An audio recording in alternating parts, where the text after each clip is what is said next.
ముందుగా ఈ సమావేశం నిర్వహిస్తున్న నిర్వాహకులందరికీ కూడా హృదయపూర్వక అభినందనలు చెప్తూ చిరంజీవి సార్ గారు ఇక్కడ ఉండడము, సారు వేరే మీటింగ్లో కలిసి ఇట్లా మన బీసీ వట్టజాన యాదవ్ గారి మీద కేసులు పెడుతున్నారు, మీరు కూడా రమ్మని చెప్పడంతో నాకు ఇక్కడ రావడం జరిగింది.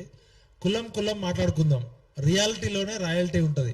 మనము వాస్తవానికి ఈ ప్రజాస్వామ్య దేశంలో 150 కోట్ల జనాభా ఉంటే సగం జనాభా 75 కోట్ల జనాభా లెక్కలు కూడా లేని దేశంలో మనం ప్రపంచంలోనే అతిపెద్ద ప్రజాస్వామ్య దేశము, అతిపెద్ద లిఖిత రాజ్యాంగం.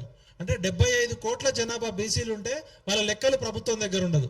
వేరే దేశాల్లో అయితే ఇది అనాగరిక చర్య, అంటే మానవత్వాన్ని, ఇప్పుడు పందుల లెక్క కుక్కల లెక్క ఉన్న చోట 75 కోట్ల లెక్కలు తీయట్లే. లెక్కలు ఎందుకు తీయరంటే లెక్కలు తీస్తే వాళ్ళ బొక్కలు బయటపడతాయి.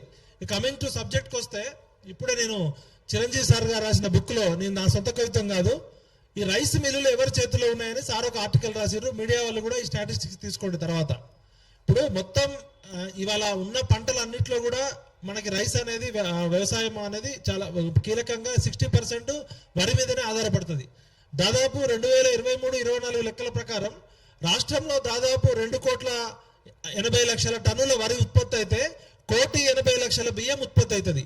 ఈ 1,80,00,000 బియ్యం ఉత్పత్తి చేయడానికి తెలంగాణలో చిన్నవి పెద్దవి అన్ని మిల్లులు కలిపితే దాదాపు 3,000 రైస్ మిల్లులు ఉన్నాయి. ఈ 3,000 రైస్ మిల్లుల్లో 1,100 పారాబాయిల్డ్ రైస్ మిల్లులు ఉన్నాయి. అయితే ఈ 95% మిల్లులు ఎవరి చేతిలో ఉన్నాయంటే సారు స్టాటిస్టిక్స్ తో ఇచ్చిండు. ఈ ఒక ఐఏఎస్ అధికారి స్టాటిస్టిక్స్ తోటి, డేటా తోటి చెప్తున్నాడు.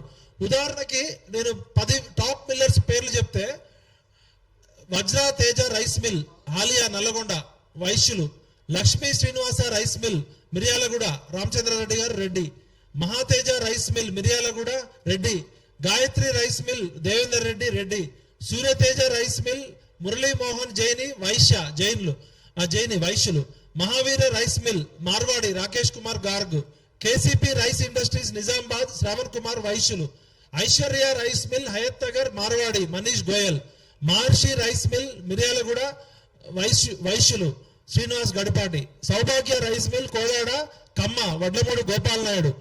3,000 రైస్ మిల్లులు ఉంటే 95% రైస్ మిల్లులు రెడ్లు, వైశ్యులు, కమ్మలు,